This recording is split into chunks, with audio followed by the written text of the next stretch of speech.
दोस्तों ये हमारे ज़बीउल्लाह साहब हैं, रहते यूएई में हैं लेकिन मेसवात के हैं। और इनको हमने एक कैलिफोर्नियन का बच्चों का जोड़ा दिया 35,000 रुपये का, ठीक है जी। और इनसे 12 साल का एग्रीमेंट हो गया। ये कैलिफोर्नियन है, इसके पेरेंट देखें, ये 5 केजी प्लस वाले कैलिफोर्नियन हैं।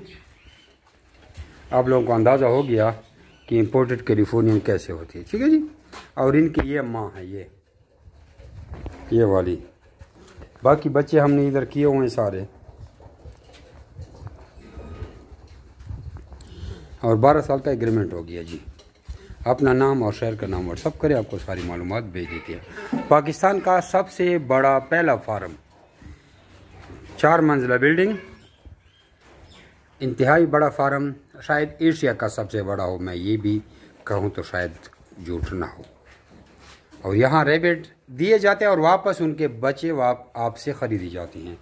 7,000 रुपये किलो के हिसाब से आपसे लिए जाते हैं।